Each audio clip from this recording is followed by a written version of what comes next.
Welcome to Volleyball State, your look at volleyball in 6 rotations. Here are your hosts, Jeff Sheldon and Lincoln Arneal. Hello, everyone, and welcome to Volleyball State, a look at the sport of volleyball in 6 rotations, a proud part of the Hurrdat Sports family. How you doing, everyone? I'm Jeff Sheldon. And I'm Lincoln Arneal. Well, Lincoln, it is finally here. We are ready to finally open the 2024 college volleyball season. Big matches all across the country this week, and there's maybe no place with more anticipation than the Volleyball State right here in Nebraska. Not only today are we going to prep you for Nebraska's season opener against Kentucky in the AVCA First Serve Showcase, it's also week 1 for Nebraska's 2 other NCAA tournament teams from a year ago. And I should say Division I, because Division II and NAIA have their own huge success stories. But this may be Creighton's most highly anticipated team ever. The Jays are bringing back a ton of returners. Is this the year that CU finally knocks off the Huskers?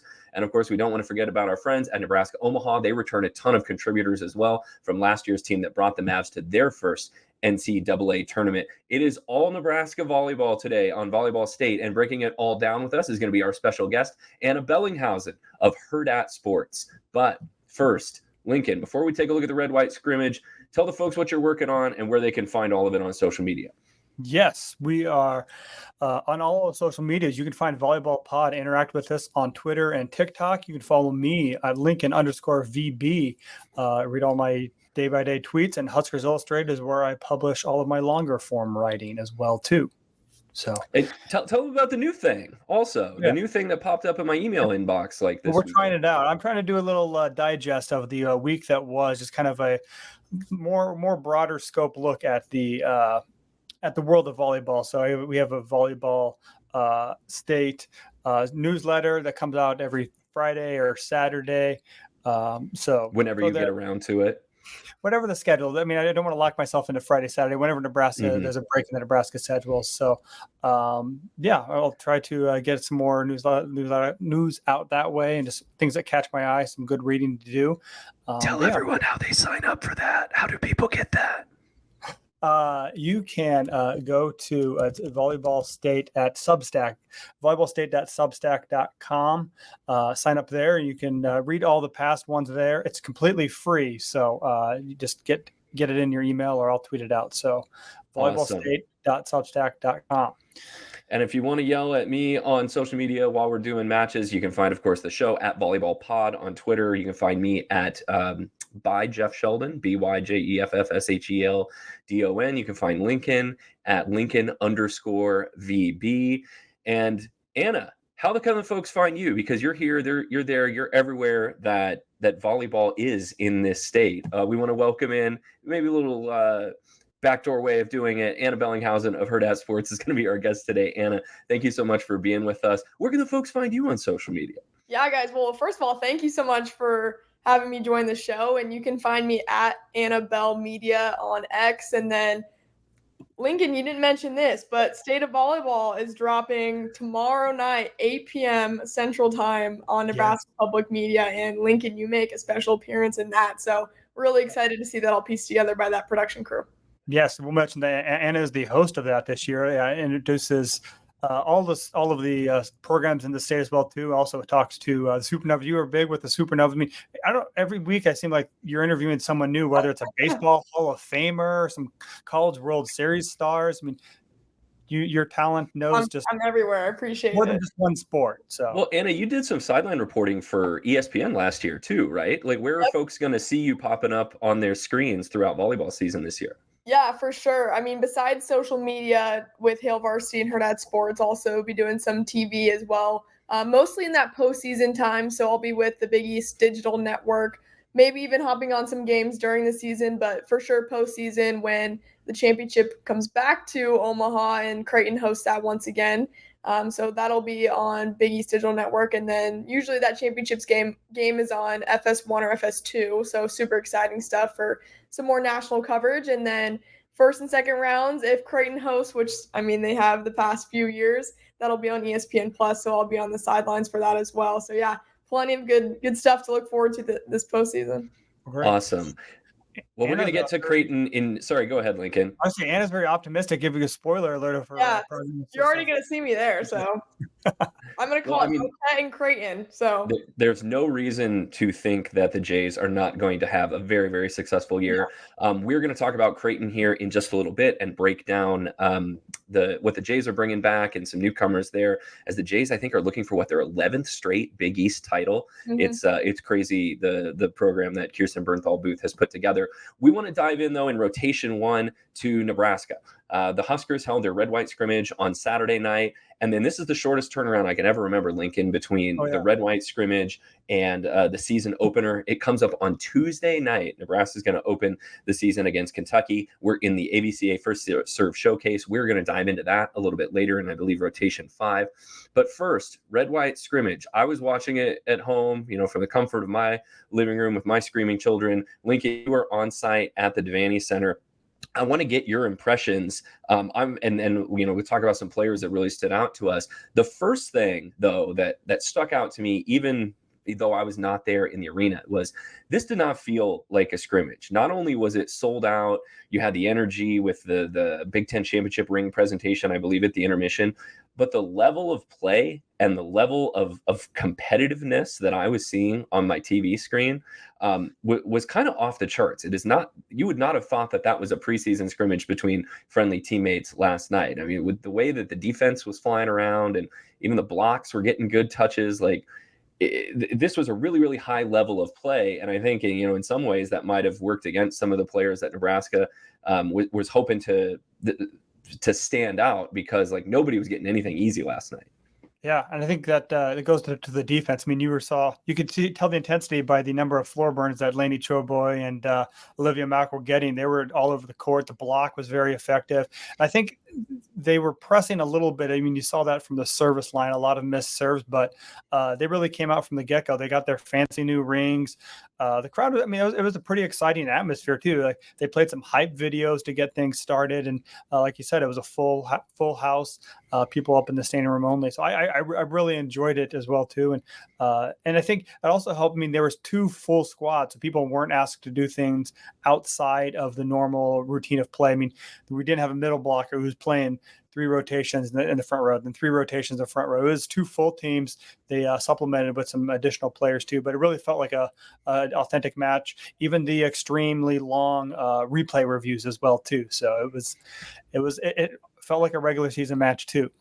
Well, and there were some rallies last night that, were 45-second rallies. Normally, the crowd at the Red White sort of has a youth sports feel to it, because everyone's kind of cheering for everyone. But there were plenty of times last night that the crowd was able to kind of get up on their feet and applaud at the end of a really long rally. And, the most optimistic way to look at that, if you're a Nebraska fan, is I think that the floor defense, the blocking was really high level for early in the season. Anna, I don't know what stuck out to you as you were watching this last night, but just the level of competition to me was kind of the biggest takeaway outside of the player that I think we're about to talk about next. Yeah, I won't even say her name yet, because we all know where this is going right after. But yeah, I think the level of intensity stuck out. I got to watch it on TV last night.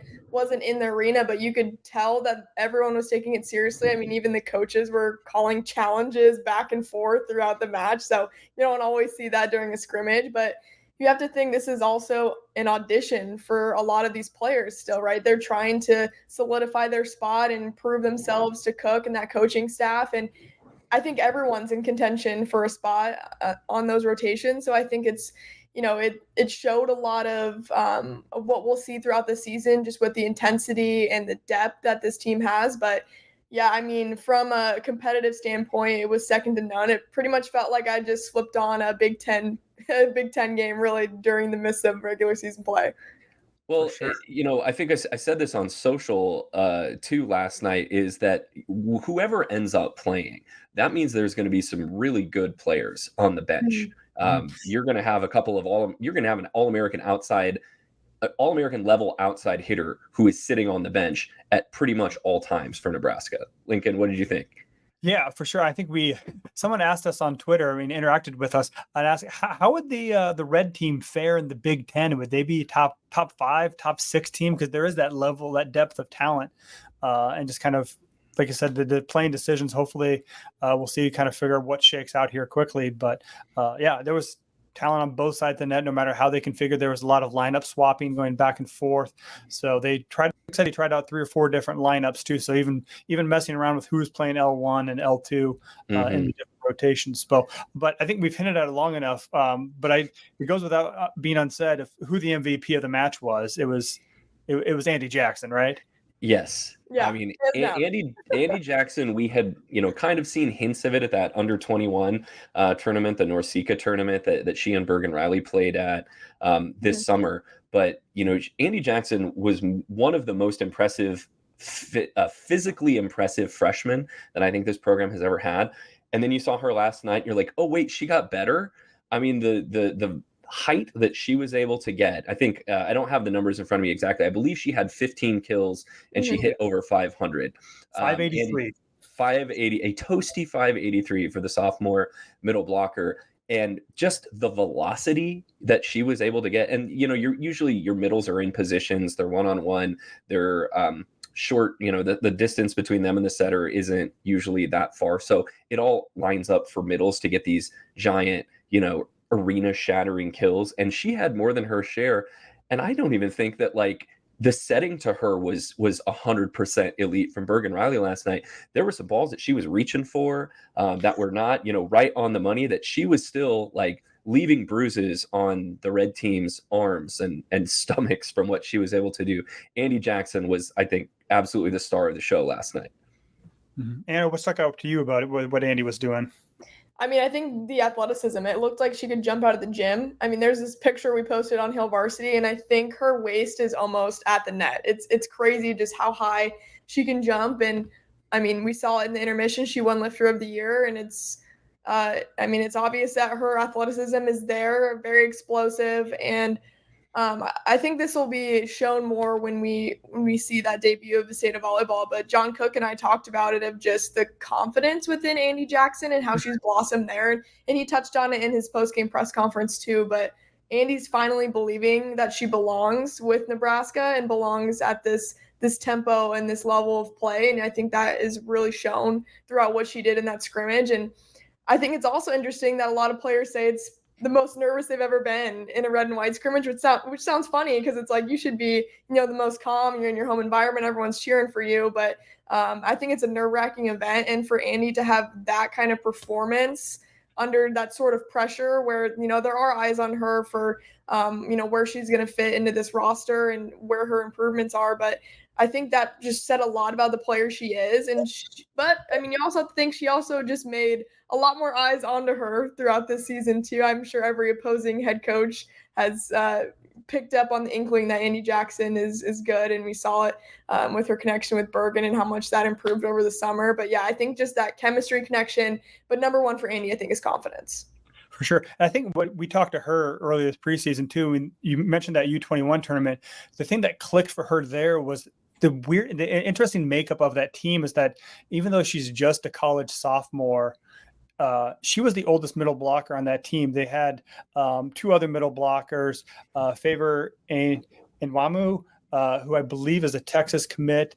And then also they had, where is it? Taylor Harvey. Taylor Harvey's a Texas commit.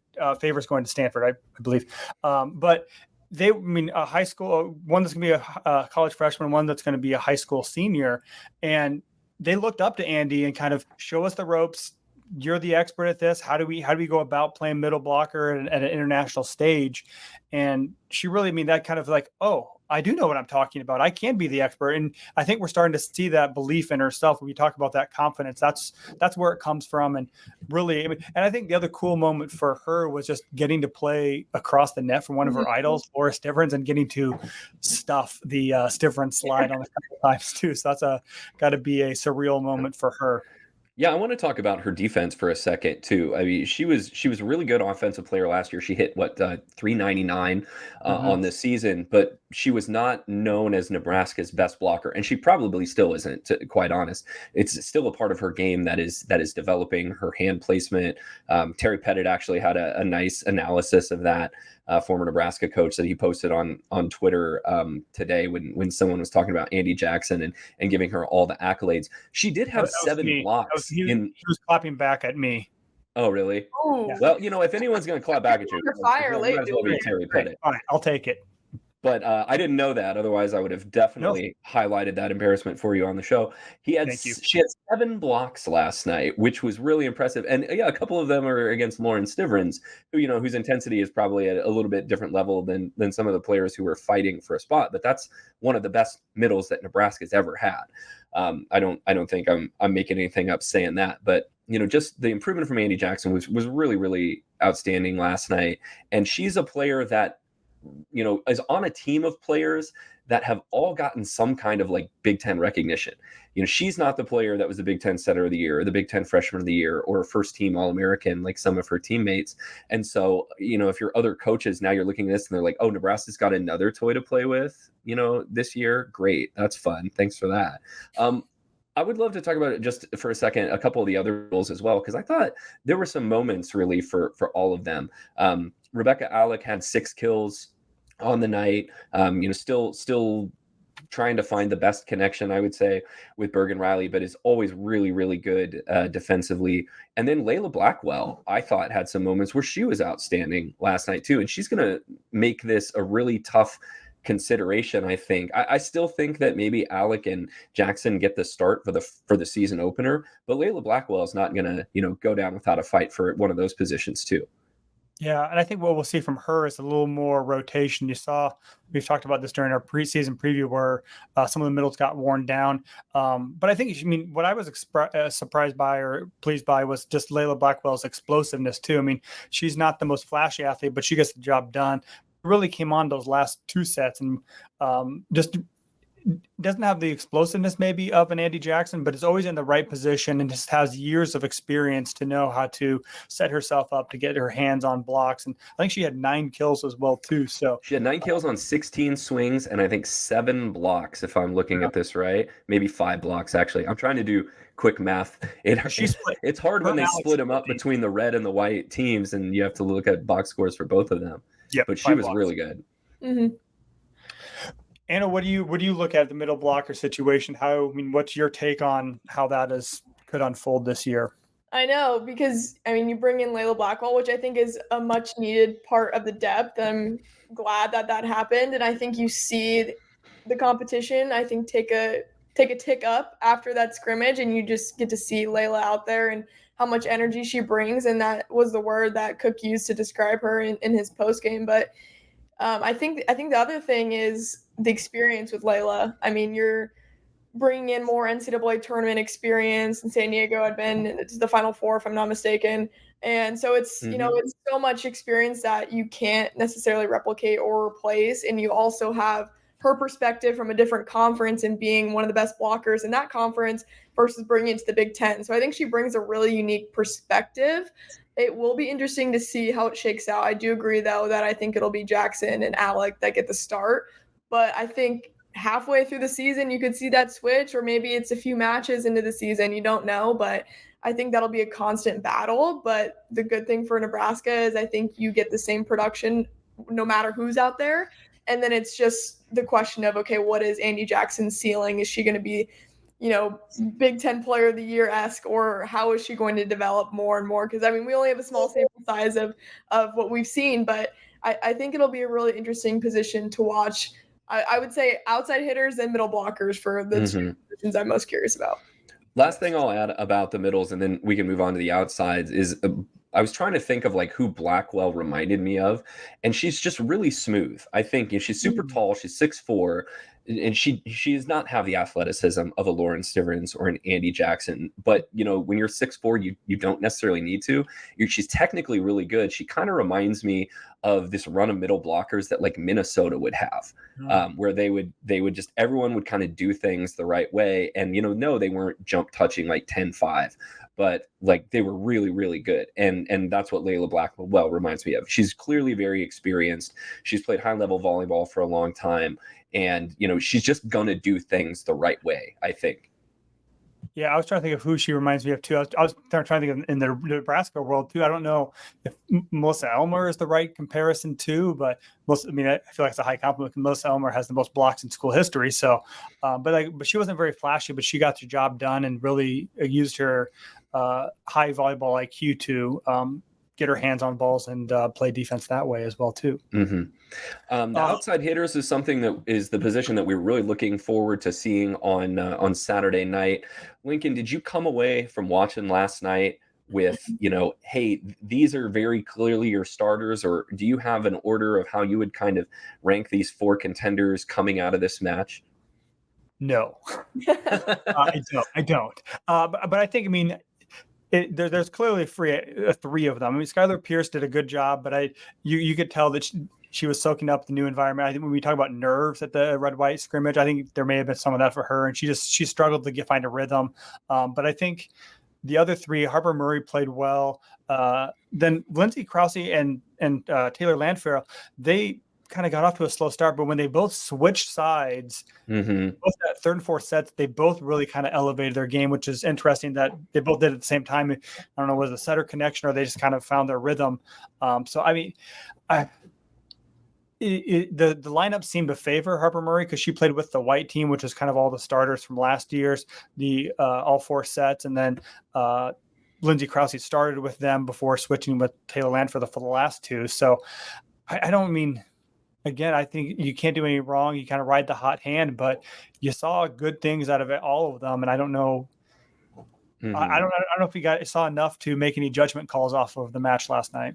Mm-hmm. Yeah, Murray had 9 kills. You add together, Krause had 11 kills with the red, came over, had 4 more with the white. But, so she got off to a slow start with the white team in her 2 sets, 4 kills, 5 errors. But then she really turned it around when she went over to the red side.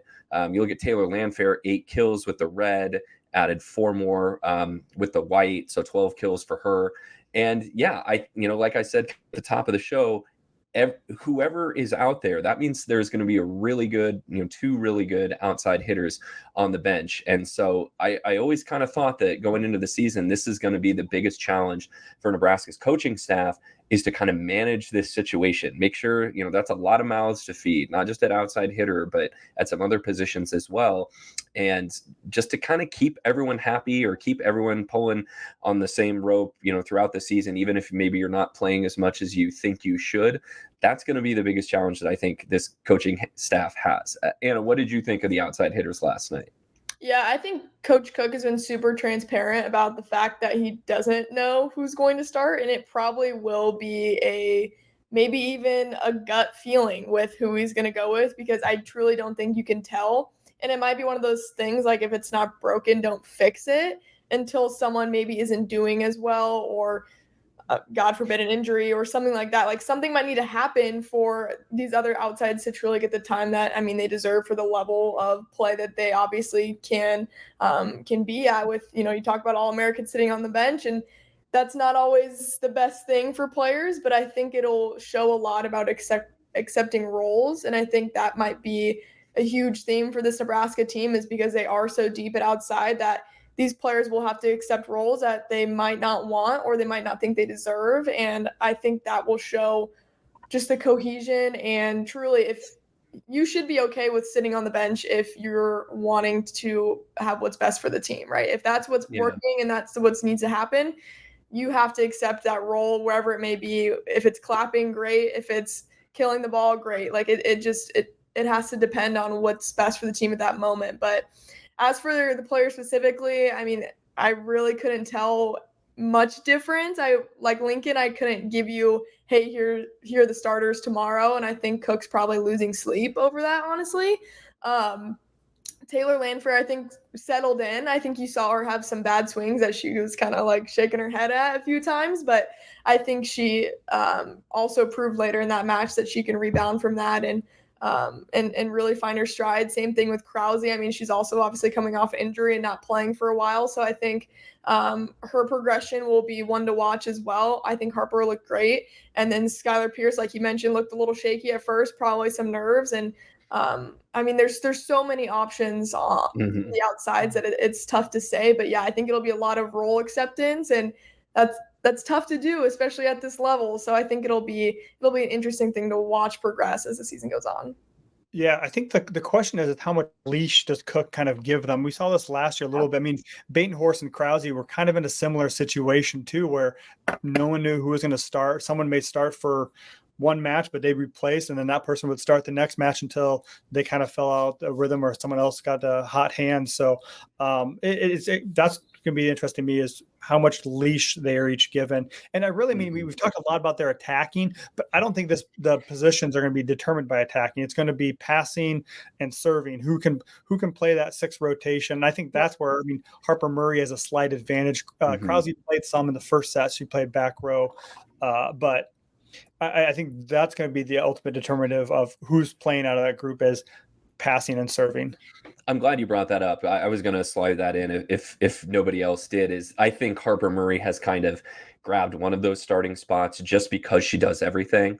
She's one of Nebraska's best back row players. You know, the serving, she's obviously one of the primary servers, needs to dial back on the errors a little bit. We saw some more of those last night, but you know, on Tuesday night against Kentucky, I think Harper Murray's definitely going to be in the starting lineup. And if you made me guess who the other one was going to be, I think at least for the start of the year, they're going to go with Lindsey Krause, kind of a familiarity thing, if nothing else, to see her come back after that injury that had her miss half of the season. I imagine she's going to get the start here at the start of the year, but then that's going to be one of those positions where you got to earn it every day in practice. Like for these practices, they're going to become like matches, and everyone's got to kind of earn their spot every day. What has Cook talked about, you guys, for as far as like what this gym is like competitively leading up to this season? Yeah. Well, I would say the other thing he did talk about too is also Taylor Landfair is kind of undergoing they're trying to mix up or fix her, not fix, but work on her footwork too. And I think that he compared that to a golf swing. So I think if she's kind of working through those new techniques, you want to buy her some more time, then I agree that Krause will do it. But this gym, I mean, everyone talks about the competitiveness of it every single day. So it's a typical Nebraska gym, but I think that talent level has risen a bit too. Yeah, I mean, no one's safe, right? You go into practice every day and you know that, yes, you're all friends, but everyone's vying for each other's spot. So I think it's an interesting dynamic, and I'm sure they're probably sick of playing each other right now, so they can take all their aggression out in Kentucky here on Tuesday. I know it seems like maybe it's just like the hair color this year with Lindsey Krause going full black hair. You know, is this a black swan season for Lindsey Krause? Is she trying to tell us that like she's all business this year? Yeah. The blonde hair is gone and it's black swan time. I don't know, but I think, you know, she's going to have some big chances at the start of the year is against this non-conference schedule to really make that spot hers. And if she doesn't, then like Taylor Landfair is right there. The interesting thing I noticed about Landfair last night, she has a different, and maybe this is that footwork you're talking about, Lincoln. She has a different approach than anyone else. And I don't think it's bad. She approaches at an angle that's different than anyone else. And I think it actually confuses blockers because I saw her do this at Minnesota. She will hit such a sharp cross that she will tool in a way that the ball will land behind her. And not a lot of other Nebraska outside hitters do I see kind of hitting that kind of shot. And I think it's a smart shot because, you know, I love taking kids to tool school. And I think Taylor Landfair really knows what she's doing as far as that goes.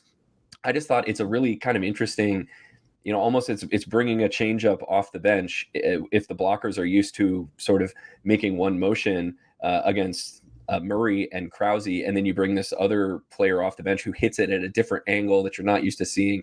You know, that's going to be worth a point or two a match if they do decide to make that change. Mm-hmm. For sure. Yeah, how do you scout this Nebraska team? I think is the biggest challenge for opponents. You have Murray, Landfair, and now Skylar Pierce that were all the number one ranked outside hitter in the country in their recruiting class. And it's not like Krause was that far off. I forget where exactly she would have been ranked, but she was one or two. Definitely like a top 3 pin hitter in her class. Yeah. So yeah, her Batenhorst were number 1, number 2, kind of for outside hitter too. So there's a lot of talent there, but Nebraska's done a good job of developing that, but put them in position to succeed as well too. But another position, we'll move on quickly here, where Nebraska is absolutely loaded, is in the back row too. I mean, you saw Lexi Rodriguez do typical Lexi Rodriguez things. Lainey Choboy got to play libero on the red team for a couple sets, and went back to kind of her traditional role as just a back row defensive specialist. And maybe the surprise of the night, I mean, Andi Jackson was a fun surprise, but the other person who really kind of performed and left people wowed was Olivia Mauck, the freshman. She played libero for the last 2 sets for red and had 21 digs in 2 sets. Just getting everywhere, just diving, making good digs and passes, and stepping in front of teammates to kind of own the court too. So that was that kind of confidence you like to see from a freshman. Jeff, what stood out to you about the defense that Nebraska was playing?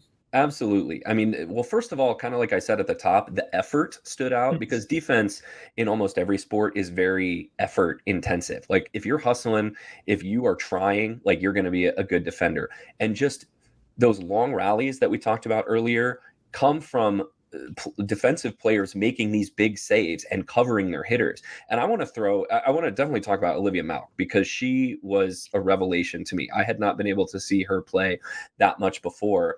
And so you've got, Lexi Rodriguez, Lainey Choboy, Olivia Mauck, and Maisie Bosiger was pretty good too, I thought. And I want to make sure we don't forget to mention her, because I thought she had a really good night, was Kennedy Orr.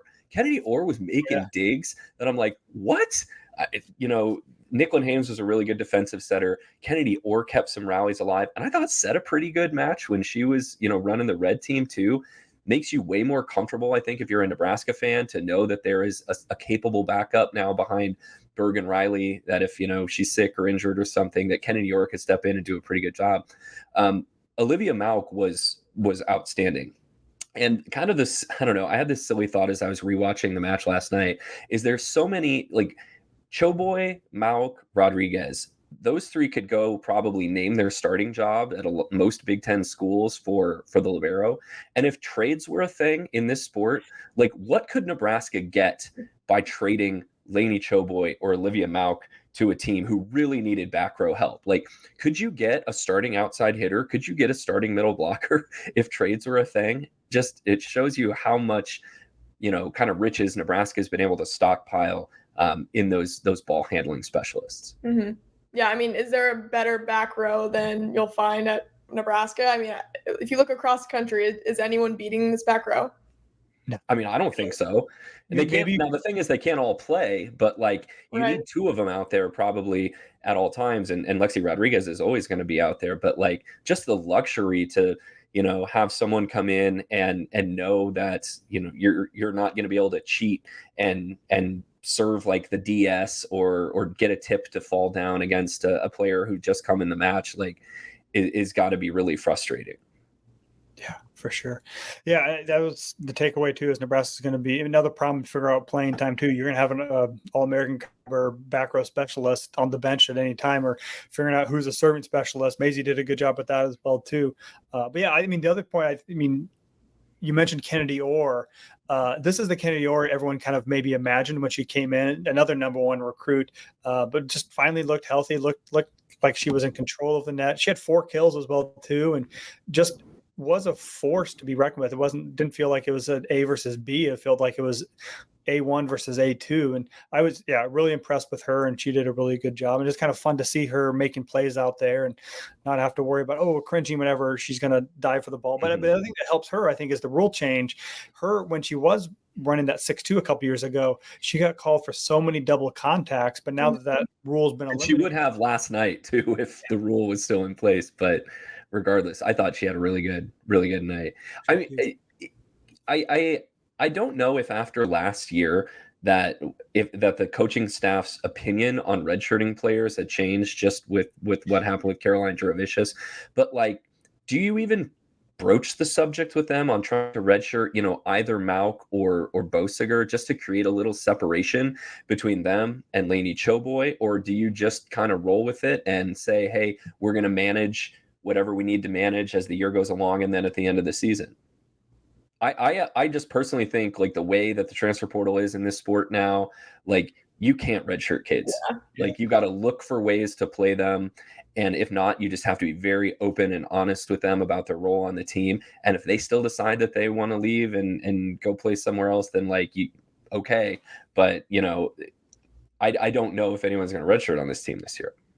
Cook mentioned that his plan was to redshirt Olivia, but I think what he saw from her in the spring, that went out the window. She's ready to contribute day one and do that. And plus, I mean, you have another top prospect coming, the number one prospect in the state of Nebraska, Carrie Limbach, coming in, who's one of the World Hurrdat Sports Ana, one of the top 6 players in that, playing Division I, and one of the top liberos in the nation as well too. So even if you do redshirt Olivia Mauk, then she's going to be stuck in the same class as another defensive specialist coming in. Yeah, it kind of seems like Anna get him in the gym and then let figure it out from there. I mean, I know that's not the way it used to be, but is that the way that other coaches around the country that you talk to are feeling now? I would say so. I think the days of the red shirt might start to be over. Not to say that teams won't. Obviously, there's always going to be an injury red shirt and circumstances where a red shirt does make sense. But I mean, you got to let them play, right? You give them the reps in practice. And I think just with the setting of college volleyball now and just how the transfer portal works and how easy it is to change schools and move programs, that you have to give the option to play if you're welcoming them into your program, right? Like, why would you go to a program that you know you're going to get redshirted immediately and not even have a chance to prove yourself in practice and whatnot? So yeah, I think the temperature is, hey, let's let these players compete in the gym and let them decide it versus coach deciding to put a red shirt on you. Mm-hmm. As John Baylor would say, though, why are you trading you're trading one of your worst years for your best year in that 5th season? But I think, yeah, I agree. It's going out the way. You saw also this happened at Oregon. Oregon redshirted, I think 4 or 5 different players, and a couple of them stayed. I mean, we may see 1 or 2 of them starting this year, but a couple of them also transferred as well too. So you can't take anything with that. Absolutely. Well, I think what we kind of learned above all last night is Nebraska is really deep at most positions, certainly outside hitter, and certainly in the middle. I don't know what the plan exactly is, and I don't know if he has talked about this very much on if for some reason they need a backup for Mara Beeson at opposite, who moves over to play that.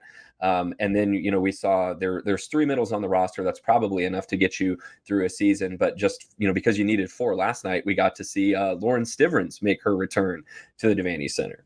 Yeah, that was kind of the pleasant surprise. I mean, Nebraska is not in a position there. I think the NCAA rules don't allow them to promote the appearance of alumni, but we saw her come out. She started to warm up, and there's like, Lauren Stivrins is back. So that was a really kind of cool thing to see. I mean, she played professionally, didn't have the greatest experience over in Italy, and has really kind of battled some health problems since she left Nebraska too. I mean, she had the back issues her last year, and then blew out her ACL when she was playing for Athletes Unlimited, and took a long time for her to recover that. But I got to talk to her after the match too, and she was just absolutely glowing, just was smiling the whole time, and played with joy that frankly I haven't seen from her in even probably to the early days of her career too. In the latter stages, I mean, she was very serious, very fierce, but she was just having so much fun out there.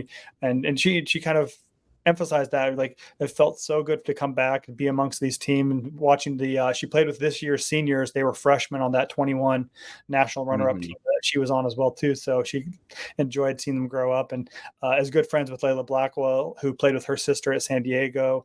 So I mean, it was a great surprise to see that, and a fun kind of moment to have her. And she's going to be training with them as well too as she gears up. She's going to be part of the League One team in Omaha, and she's going to be training with them over the next couple of months to get her back into elite volleyball shape. You never know who's going to pop up at the red-white scrimmage, because, this happens from time to time. They find an alum to come back and give them depth at a position they needed. I know Katie Rolfson played in the red-white one year after she graduated. I want to say Nancy Metcalf did it as well. Jordan Larson may have showed up a time or two. This is stretching the limits of my memory, but every once in a while when you need depth, they go and they find someone that the crowd's like, oh, that's awesome, and everyone's always happy to see him. So Lauren Stivrins was a big fan favorite when she was playing at Nebraska, and I think everyone was really excited to see her last night. Sure. All right, Anything else to add on Nebraska before we go into rotation 2, going up I-80 to Omaha? Let's get in the car and go. All right. And moving on to rotation 2. So first of all, we're going to look at Creighton. Creighton, by all indications, this is the most talented team that Creighton has ever had on paper. They return a ton of experience, a ton of talented experience. They're going to go through their regular really intense non-conference schedule in the early part of the year, but it starts with Nora Sis, who is going to be the preseason Big East Player of the Year, returning an outside hitter. Missed some time last year with injury, but came back and is now back at full health. And Creighton was able to develop a little depth behind her on the pins last year with Ava Martin, Destiny Nadam Simpson. Running it again is the setter Kendra Waite, who I feel like has been at Creighton for 7 years, but she's a 4-year starter. She's really talented, and I think she was the Big East Player of the Year last year. Is that right, Anna? I mean, Creighton's just got an experienced, talented core that made them the preseason favorite in the Big East once again. Yeah, absolutely loaded team, and we haven't even mentioned it yet, but the 2 transfers they bring in, and Maddie Bilanovic and Elise Getzinger, I mean, it just got better. And I think that's why you can say confidently that this is the best and most talented team, I guess, on paper, if you will, for the Creighton Blue Jays. And I think it does start with Nora Sis and Kendra Waite. It's both of their final seasons of eligibility. And yes, they pretty much have been there forever because they've just started and made such an impact year after year at Creighton. But yeah, last year for Nora was an anomaly. She's been a pretty healthy player her entire career and then ended up missing 11 matches with the abdominal strain. And I think that helped put the game in a different perspective for Nora. And just talking to her, she's never had any glimpses of, not having joy on the court. And I think that it just gave her a different point of view on the game. And I mean, talking to Kirsten Bernthal Booth, she just says that she's never met a player that loves volleyball more than Nora, and she's just so genuine, and she's such a great leader for this team. And then you talk about Kendra Waite too, who is the reigning Big East Player of the Year, and you have the last 2 Player of the Years on that squad, so it's tough to not put them as the preseason favorites. But yeah, so much talent returning, and then a young Ava Martin's not so young anymore, right? She's a junior, and she's figured out her stuff. And I think last year with Nora's absence, that helped Ava a lot in gaining confidence and gaining those reps and kind of being forced into the fire, especially when conference play hit and they finished up their non-conference slate, which is tough as always. But I think Ava got her experience in that she really needed. And then, Nora returns and you see that depth with this Creighton team and there's so much experience. You mentioned that, you kind of started talking about the 2 transfers too. I mean, Creighton did dabble a little bit, but these are 2 fifth-year players coming in. What does that kind of experience do for them to add that to the mix? I mean, you mentioned these are all Creighton lifers that have been there. Right. What do the transfers do for like the chemistry and leadership and experience?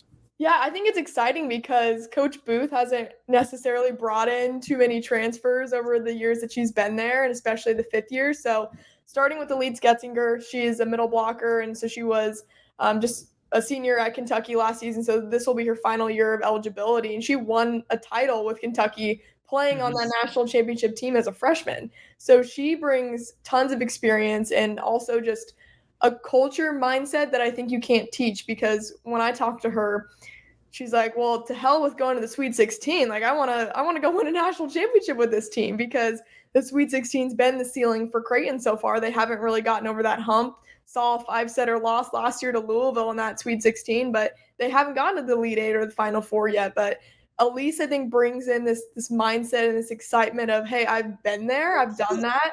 I've gone to a national championship. I know how it is to get there, and I know what it takes to be a contender year after year, obviously with a great program in Kentucky. And then you bring in Maddie Bilanovic out of Penn State, who obviously knows how to win as well. She'd only gotten to the Sweet 16, but still been to the NCAA tournament pretty much every year. She was a Nittany Lion, but that's just so much experience and so much, I think, added confidence to that gym, whereas you had all these players that kind of had the same experience, and now you bring in 2 players with, Big Ten experience and bringing that in, and also Kentucky, obviously with the SEC. Like, you have different perspectives on the game and different things that they've both seen, and now they can bring that to the gym as leaders. And also I think they're very graceful people. I got to talk to each of them in my preseason preview with the Blue Jays, but they both understand their role. Like, they know that Kendra and Nora have been there, done that with the Blue Jays, and it's hard to come in as a fifth year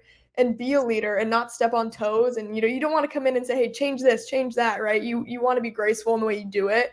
And Maddie and Elise have fit into that gym just so seamlessly. And I got to watch a practice too, and they're smiling and laughing and having fun the entire time, right? Like, it's obviously a very competitive and serious time to get better, but you see them do it with so much joy that there's just a lot of love in that gym. And I think Coach Booth has such a unique perspective on the game too, and her being a mother of volleyball players as well, with her daughter going to play at UNI. Like, she knows what it's like to be a volleyball player and to be a volleyball mom, so she gets to see it kind of from both sides. And I mean, that gym, I just fell in love with the way they practice. They were playing games and just having fun, and like that's what will breed those good experiences for those athletes. So I think it's a really exciting time down in Omaha for the Blue Jays. I admit I am not that familiar with Bilinovich from her days at Penn State. Getzinger was real good at Kentucky. She's 6'4". She is a bona fide starter on a top 10 team, that level of player. And I think she had a really good match against Nebraska when they played a couple years ago. But Anna, is Bilinovich fighting for the libero job at Creighton? Who is going to end up wearing the off-color jersey for Creighton? Do we know that yet? I think it'll be Maddie. Okay. You look at Sydney Breisinger, which is one of the younger liberos that they have. I believe she was a freshman last season, and she played a decent amount during their tournament run as well. But I would say it's Maddie is my take on it. Okay. Well, Creighton, once again, we mentioned earlier, was the unanimous preseason pick to win the Big East. The Jays are looking for their 11th Big East championship in a row. They went 29-5 last season. And one of the interesting things I dug up on Creighton is that they rarely underperform their expectations. It's not like they're getting picked to win the league and then they'll end up finishing third or fourth.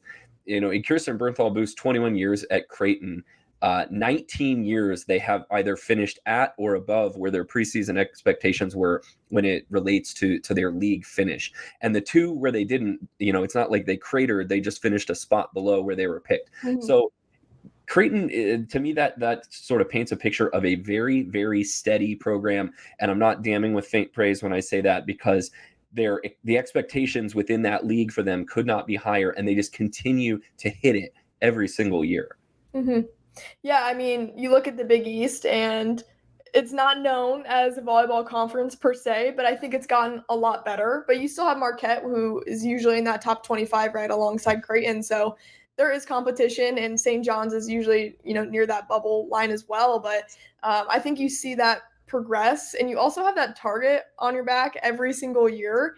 And that's really hard to deal with for teams. And there is always that expectation, but I think Coach Booth put it in an interesting way for me when she was talking about recruiting and trying to get recruits that are also looking at Big Ten and SEC and ACC schools and trying to compete with maybe a different level of conference. But she would say to the recruits, like, hey, great, you want to go play in the Big Ten, but you're going to finish 5th or 6th every year, right? Or you can come to the Big East and play for Creighton and you can win a conference championship. Have you ever felt what it's like to win, a title in a conference? And I thought that was interesting because it's so true. So you think that it might be a disadvantage to play in the Big East and maybe not have, the Big Ten competition night in and night out, but it also doesn't necessarily matter because look at their non-conference schedule.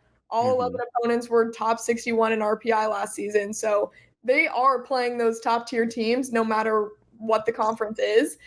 So yeah, I think it's interesting. And like you mentioned just the consistency from Coach Booth, but there's just such a consistent culture there, and Booth brings in players that she knows and trusts and feels that fit into that culture and that mold that she wants a Blue Jay to be. And I think that's really apparent. And I mean, even with the transfers, Maddie and Elise, like I said, they fit in and look like they've been there for the past 4 years with how they interact with their teammates.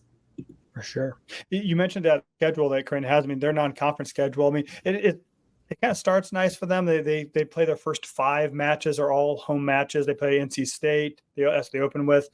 They also play USC. Allie Batenhorst gets to make her first trip back to Nebraska, Kansas State, before they go to Lincoln to play the Huskers on September 10th. That'll be kind of the first big stake in the ground, real test for both teams, I feel like. Well, and also big in-state battle, bragging rights.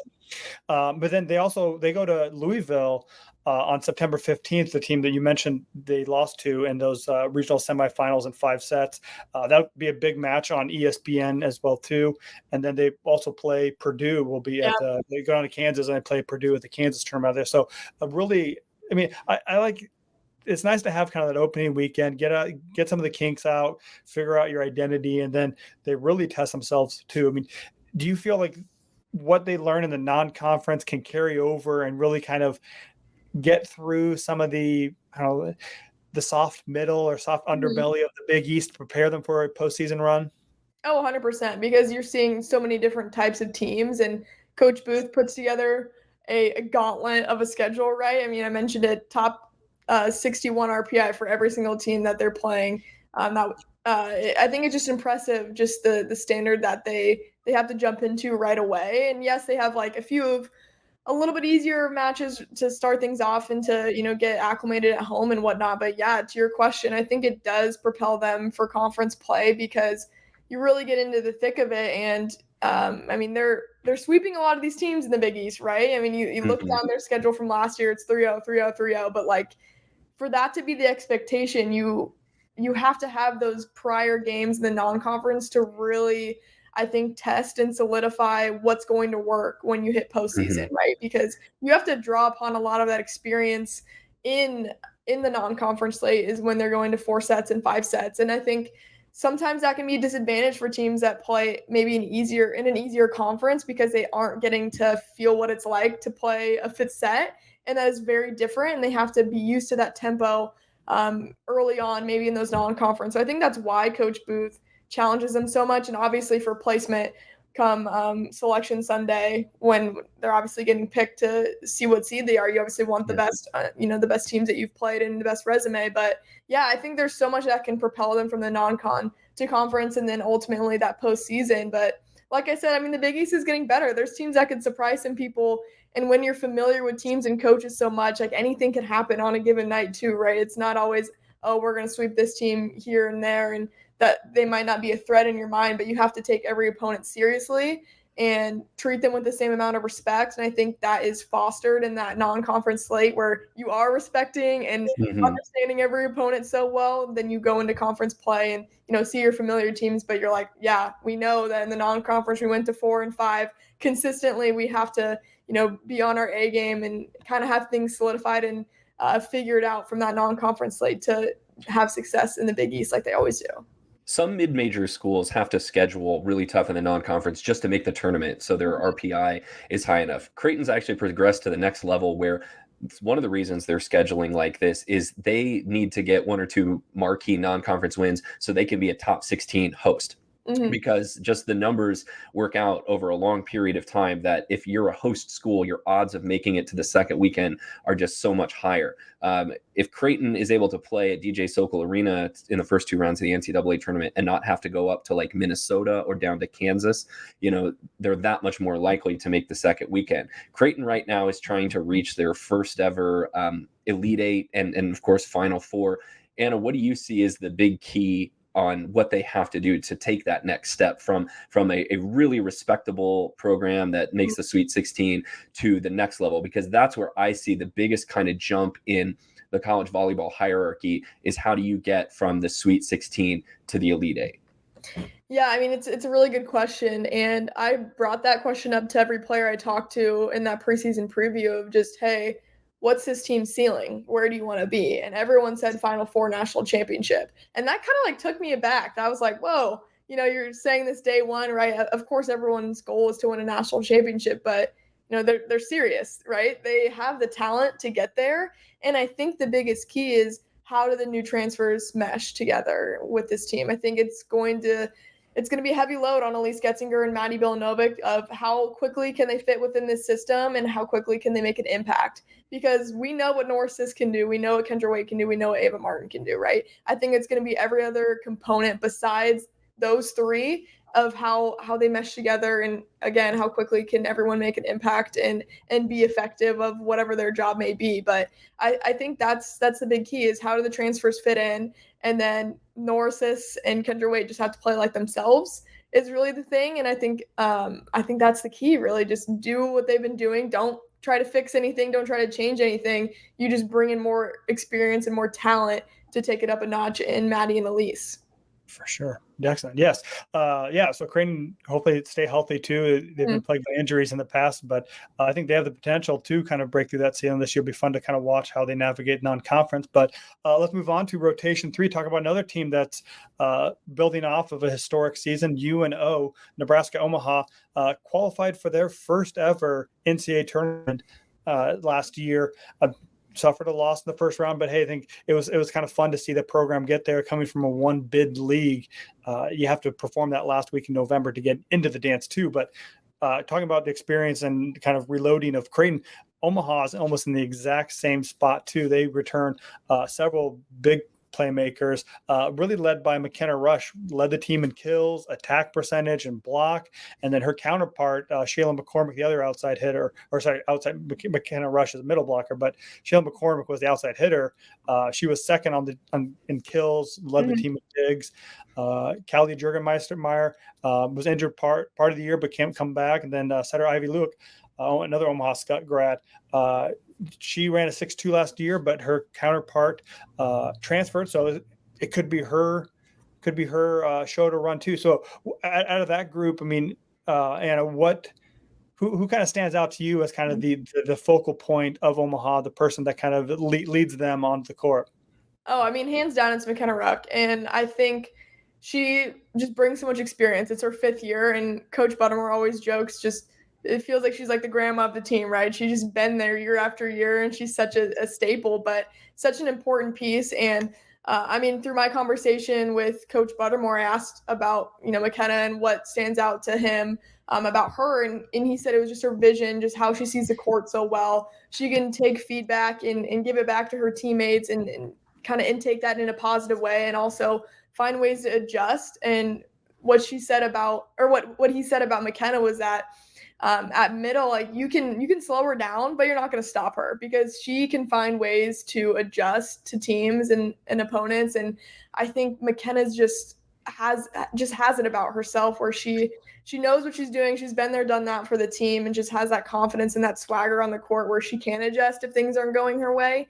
But yeah, McKenna will be a huge part. I think Shayla McCormick, you mentioned her at outside. Yeah, she was second on the list for kills and kills per set. So a huge production piece incoming. And then Kaylee Jurgensmeyer, she's an interesting one too, because she was injured, I mean, probably a month or maybe a little bit over a month, and she ended up coming back from her knee injury for the postseason run, and actually had the final kill in that win to send them to the NCAA tournament. So I think her progression will be really, really crucial, and to see how she kind of bounces back from that injury and gets right back into the swing of things. But from talking to Coach Buttermore, Kaylee apparently is risen her vertical somehow after that injury. I don't know how that's even possible, but she's gone in the weight room. She's gotten stronger, bigger, and just been kind of a force of nature for that team. And Buttermore says she kind of brings energy in the gym. So Kaylee will be fun to watch. But yeah, plenty of faces for Omaha that return. And then really the only loss that I look at from last year is Rachel Fairbanks at outside. I think that'll be kind of the production that will have to be filled probably by Kaylee Jurgensmeyer. And I think it'll be interesting to see how the newcomers adjust too. There's about 5 freshmen that joined that program, so it'll be interesting to see if they get any playing time. But what I like so much about Omaha is just their consistency and their culture too. I mean, Buttermore's done such an amazing job over the years he's been there, just with instilling that consistency in the program, the expectation that, hey, you're going to be at the top of the Summit League. And talk about another league that's so hard to win, right? I mean, every team is so similar in and their accolades and their talent level that there's not necessarily one that jumps out the page or that wins it every single year. And it had kind of been South Dakota in the past, but we've seen them, be overtaken by Omaha and Denver and even Kansas City last year, who wasn't supposed to be in that championship match. And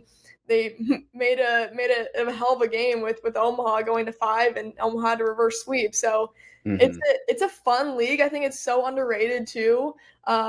I think it'll be an interesting one to watch. But yeah, Omaha's preseason favorite, and I think they deserve every bit of that. And lots of production returning, and I think the expectation's the same. Go to the NCAA tournament again.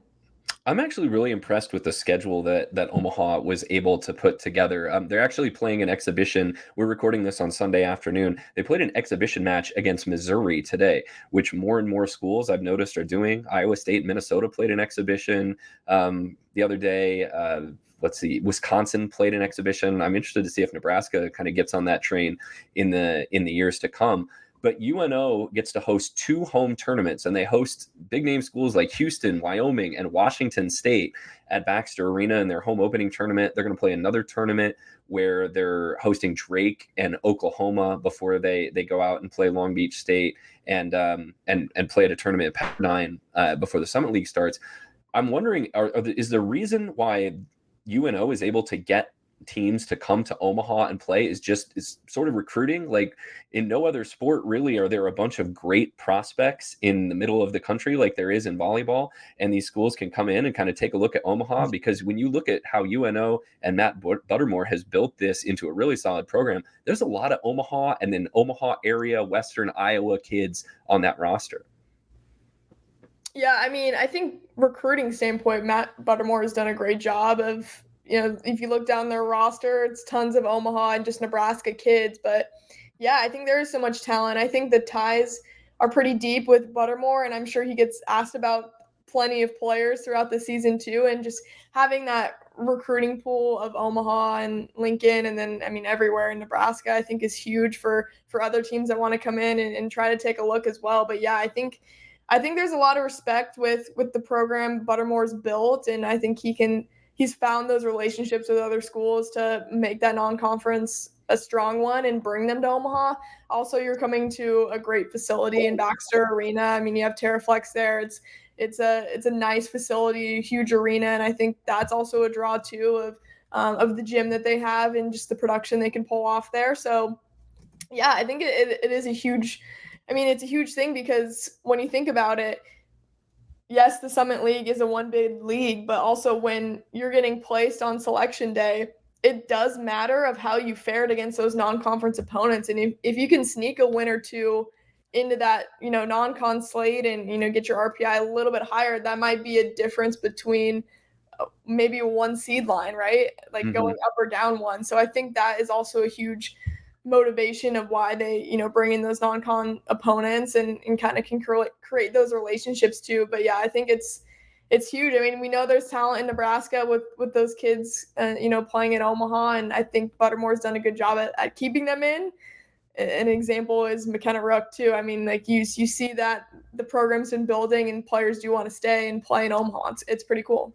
Yeah, that's the nice thing, the freedom that you have coming from the Summit League. Summit League is a very tough league, but they're not going to get an at-large bid unless somebody goes undefeated. So I think that you can challenge the teams a little bit more throughout the non-con. And there is a big difference playing as the 3 seed or as a 4 seed in the first and second round kind of regional pot. How do they build on that first year? I imagine they all got the taste of the postseason. They wanted to kind of get that again too. What's their mindset to get back there?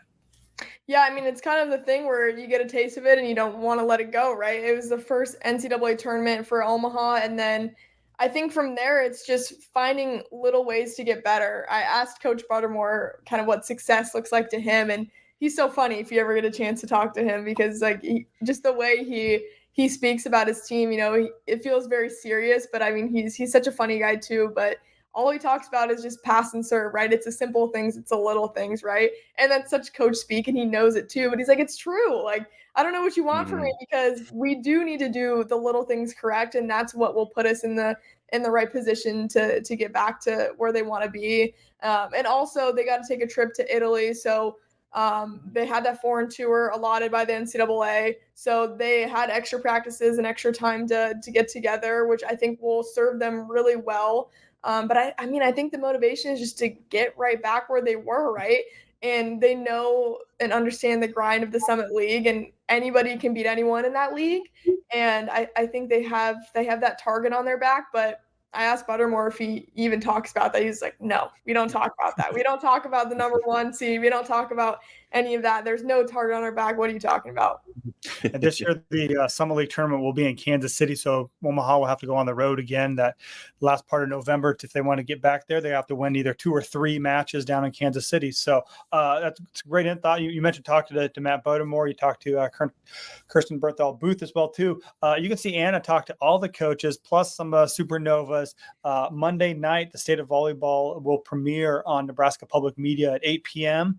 It also rerun later on Thursday night, too. So Anna does a good job hosting that. So be sure to tune in if you want to hear even more about the other volleyball programs in the state of Nebraska and how they are all striving to do great. Even like, we didn't mention, but Concordia on the NAIA level, they knocked up the number 1 team this past weekend too. So it's a volleyball state. We're all living in it. Yep. Absolutely.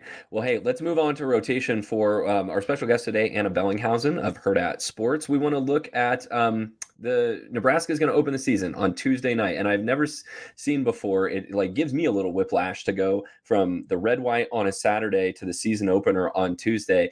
But this is going to be the first of potentially 3 different trips to Louisville, Kentucky.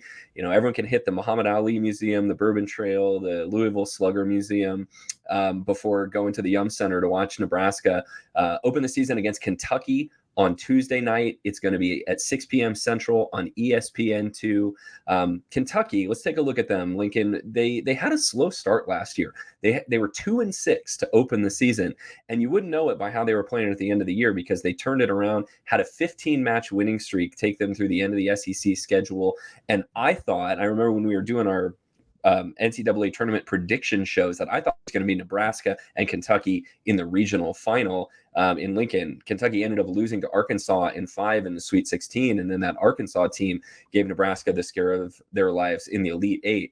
But Kentucky, Craig Skinner has won a national championship, got that monkey off his back, and now they're just really, really good every year. They hit 285 last year. Seems like they always have great pin hitters. Brooklyn DeLay is going to be their big stud this year. She had an amazing freshman season a year ago. She's a sophomore this year, averaged 3.7 kills a set. Had 7 against Nebraska. Nebraska was able to bottle her up a little bit last year when they played in the Devaney Center, but she really came on at the end of the year with double-digit kills in 17 of their last 19 matches. Brooklyn DeLay is going to be the big pin hitter to keep an eye on for Kentucky, but this is a team who is always really, really athletic, and they're sound in the ball handling positions as well. Yeah, for sure. I mean, you start with Emma Grome as their senior setter. She was all SEC last year. She's really kind of runs the offense. She's run multi-year starter, so she really kind of elevates the bar. And then Erin Lamb's the other outside hitter.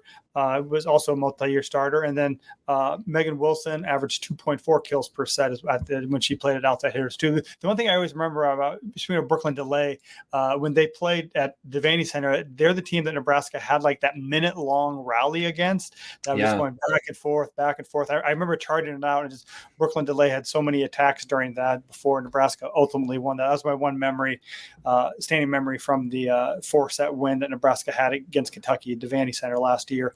But yeah, so they bring a lot of talent too. They added a couple key additions. Kennedy Washington, great presidential name. She's a freshman middle blocker. And then also they got another middle blocker because Elise Goettinger transferred out now at Creighton.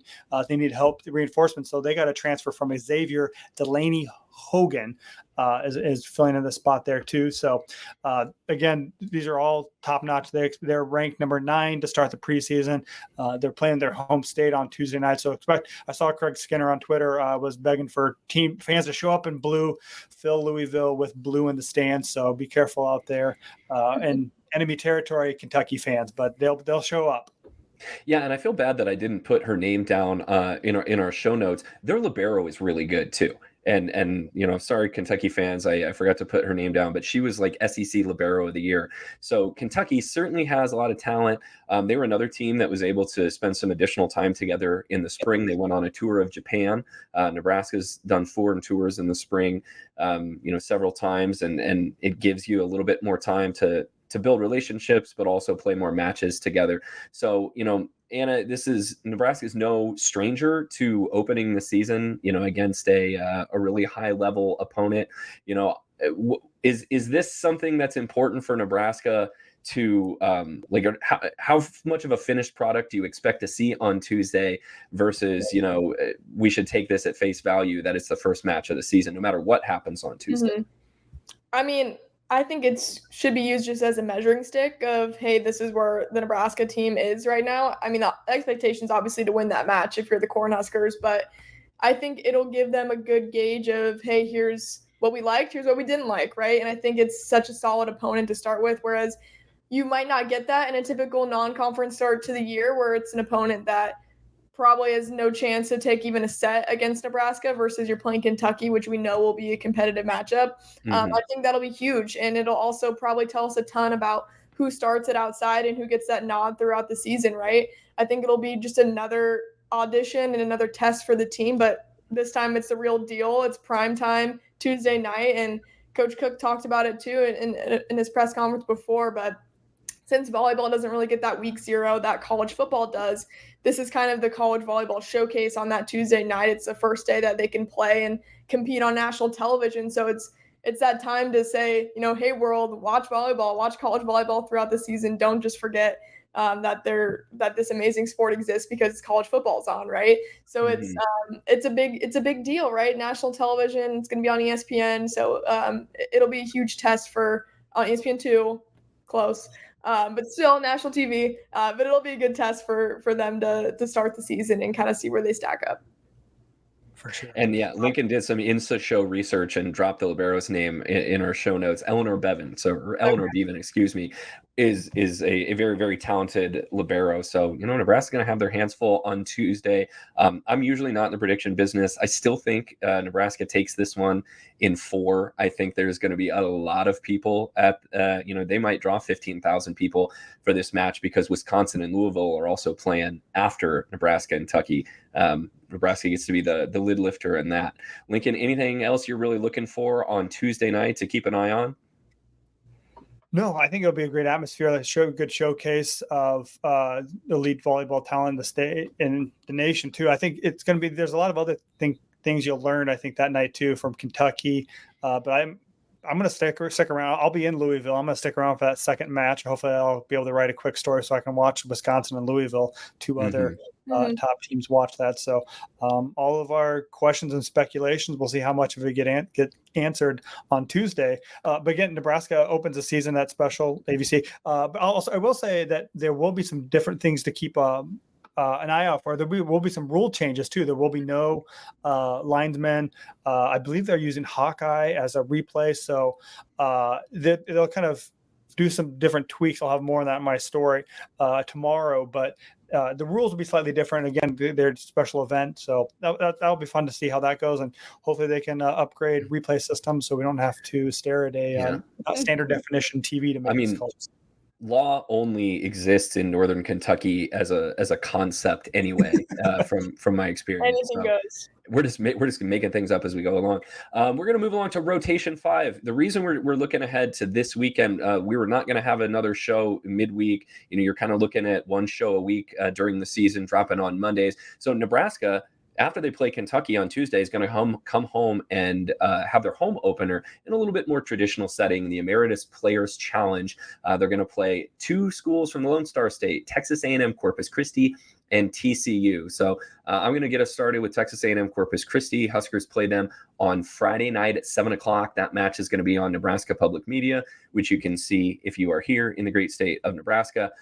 Texas A&M Corpus Christi was 22-10 last season, so a really solid team from the Southland Conference. This year, they're picked to finish 4th in the Southland.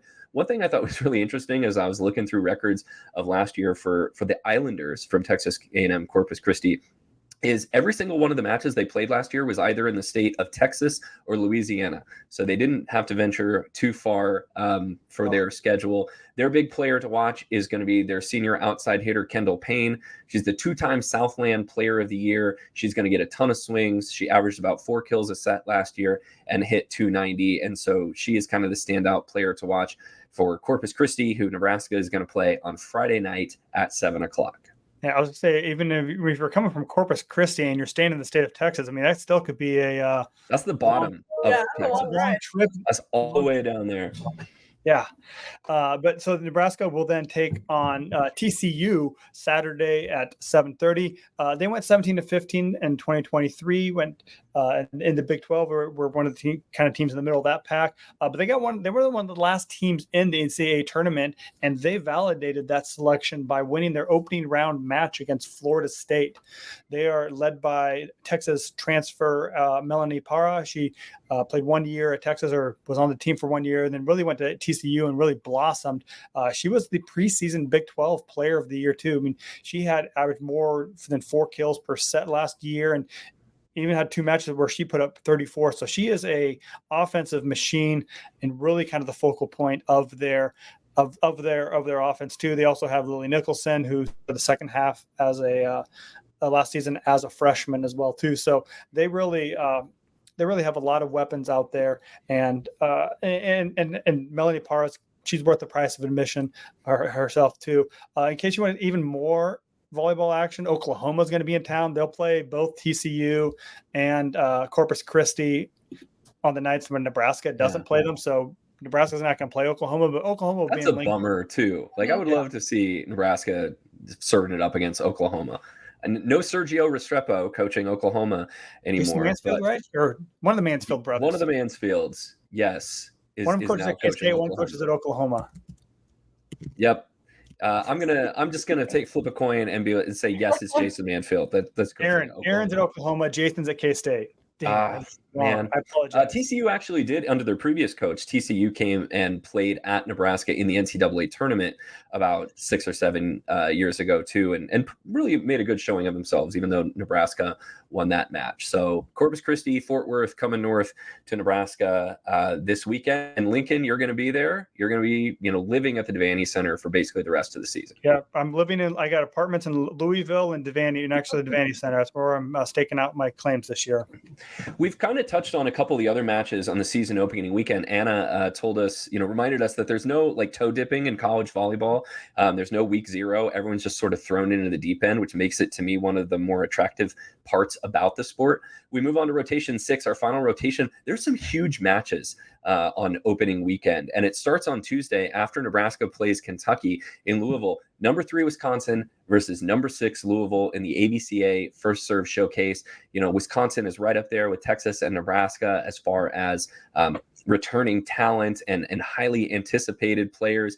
Wisconsin's going to start freshman Charlie Furbringer as their setter, and it looks like let her run a 5-1 against a Louisville team that brings back a ton of talent from their team that just missed out on going to the Final Four, losing in the Elite 8 to Pitt. So that's going to be a really a highly anticipated match on Tuesday that we're all going to be keeping our eye on. For sure. And then Friday is the normal start of the college volleyball season too. That's when everyone else in the nation, besides the 4 teams that'll be in Louisville, are getting their season underway. And again, we're playing rated versus rated to start. Happening in Knoxville, Tennessee, we'll have a little mini Husker reunion as Hayden Kubik and the Tennessee Lady Vols host the 2 new transfers from number 7 Penn State. Maggie Mendelson and Caroline Juravicius are both up there. So top 15 matchup and some great Husker reunions. It'll be fun to watch them, see what kind of roles they carve out for themselves as well there too. UCLA, they're going to Georgia Tech all the way across, getting ready for those cross-country flights for UCLA, and they are going to number 14 Georgia Tech. And then making their debut on BTN, number 10 Oregon is hosting number 4 Pittsburgh. I think that's the one matchup I'm looking forward to the most this weekend. I mean, take Tuesday match out of it, but Pitt versus Oregon, see what Oregon kind of reloaded with, and also welcome to BTN. And then the other one on Friday, we have Kansas State is playing at Purdue. K-State was kind of the Dragon Slayer last year. Purdue is one of those young teams that hopefully is also trying to reach their potential. Yeah, Dave Shondell said at Big Ten Media Day, right, that he thinks Purdue's a Final Four level team. I mean, they gotta take care of business in matches like this. They play Creighton early in the non-conference season, so that's going to be fun to see. So, yeah, I mean, Purdue could be the 5th best team in the Big Ten and still a top 10 or 12 program in the country. I want to get to Sunday. There's Sunday and Monday matches as well. We'll look at next week's the Monday and Tuesday matches on next week's show. But the first weekend of college volleyball is going to finish up on Sunday. Number 1 Texas, the 2-time defending national champion, is going to be at number 3 Wisconsin. That's going to be played in Milwaukee in the Fiserv Forum. So that's going to be really fun. On the other half of that event is going to be number 18 Minnesota playing number 5 Stanford. So 2 teams that are going to be on Nebraska's schedule later on in the season. You get that SEC, actually not SEC, but you get the Southern rivalry with number 15 Tennessee playing at number 6 Louisville. So Louisville is really loading up the schedule to start the year this year. Good luck, Danny. And number 25 Georgia is going to play number 20 Florida State in our other ranked matchup on Sunday. So there's nobody's playing, or very few teams are, playing mid-majors, or there's no FCS school that you're playing on opening weekend. It's like, all right, we've been without this sport for 8 months. Let's load up. Let's go. Anna, what match are you looking forward to? Anything catch your eye, or what non-state of Nebraska team match are you looking forward to? Yeah, I think Purdue will be an interesting one, and also Minnesota. I think as a team, I'm really intrigued at how they'll do. I mean, you mentioned it, 18 in the country, and we all know the year they had last year, they kind of had to crawl into the NCAA tournament and find their way. And obviously there's key departures with Taylor Landfair. So I think that'll be interesting to see. Purdue will be another really marquee matchup with Creighton down later in the season. But, man, I mean, that one's going to be a battle. And I think Creighton will have something to say about where they're ranked preseason too. We didn't bring it up, but I think Creighton is one of the most underrated teams in terms of where they are in the AVCA poll. But I think they're easily a top 10 team, and I think their schedule could put them in that conversation. So yeah, always going to go back to the Nebraska teams there, but You're fine. But I mean, Minnesota too, Oregon, like you mentioned, will be interesting. Any Big Ten edition, I think I'm just so excited to see what that'll bring. And none of those Big Ten newbies are in the top 5, I believe, for the preseason ranks. So it'll be interesting to see if they have a say about that too. I think Minnesota split their exhibition match with Iowa State on Saturday night. Each team won 2 sets. They only played 4, and I don't believe they played a 5th. But so yeah, teams are off and running already. Well, good. Well, it'll be here before we know it. So hopefully you have time to listen to this on Monday, get even more excited. But thanks for our guest. Ana Bellinghausen was our guest this week. If you want more, listening to Anna ask some great questions. Again, the state of volleyball will air on Nebraska Public Media Monday night, 8 p.m. And again, if you're listening later in the week, you get another chance Thursday, August 29th at 9 p.m. It'll re-air on that. She also gets to interview me, so we kind of that's the best part of the show. Is it? Stick to the very end. Yes. You may not tease me at the top, but I'll close it strong. It's great. But if you're not sick of watching me on TV and you haven't watched it by the time you listen to this, ESPN's documentary, No Place Like Nebraska, you can still watch it on ESPN Plus. They may re-air it at some other times. I think, didn't Jen say they're going to re-air it on ESPN2 leading up to the matches on Tuesday? They might. If not, it's also going to be streaming. You could watch it anytime you want after that. Fire it up on ESPN Plus. So check that out. And then again, you can also be part of our community to help support us here at Volleyball State by becoming a sponsor. If you're interested in getting your business in front of our audience, reach out to Brianna at Hurrdat.com. Send her an email. We're always looking for ways to support this and make this make the community grow. So we'd like to work with you and connect you to our listeners and our audience as well. Or slide into our DMs or email us at volleyballstate@gmail.com. Whatever way, no wrong door that you can connect with us. We'd love to have you part of growing this great volleyball conversation and this great volleyball community we are trying to create right here.